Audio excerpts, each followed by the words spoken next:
আসসালামু আলাইকুম। আশা করি আমহেরা সবাই ভালো আছেন। মুইও আছি কোন রকম, শরীরে ঠাডা পড়ে নাই, সুস্থ আছি। শুনছেন খবরটি প্রচারিত হচ্ছে একযোগে রেডিও গোরস্থান থেকে। আর খবর পড়ছি মুই শিক্ষিত বাপের একমাত্র অশিক্ষিত পোলা, বৌমারা ইয়েতিম মানু, বরিশাল্যে মনু।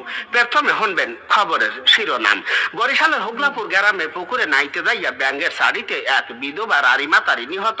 কুয়াকাড়ায় উন্দুরের বাসরায় চলাকালে ডিস্টার্ব করায় উন্দুরের এক লাথিতে পাড়া ছাগল আহত। পদ্মখালীতে ডায়রিয়ার পাতলা পায়খানা গ্রাম সইতে না পাইয়া লইট্টা মাছের বউ পলাতক। ঝালকাঠিতে কুদ্দুসের খামারের পাতিহাসকে আই লাভ ইউ বলায় এক নেরি কুত্তার বিরুদ্ধে ইফটিজিং মামলা। আমতলিতে 12 বছরের টিকটিকিকে ধর্ষণের দায় এক পাড়া ছাগলের যাবজ্জীবন। কলেরায় কাহিল হইয়া সদরঘাটের এক কাতল মাছ মেডিকেলে ভর্তি। ও বরিশালের এক মাঠে গাই গরু ও দামড়া গরুর মধ্যে এক বিশাল ফুটবল খেলা অনুষ্ঠিত। এবার শুনবেন খবরের বিস্তারিত। আসসালামু আলাইকুম। সকালে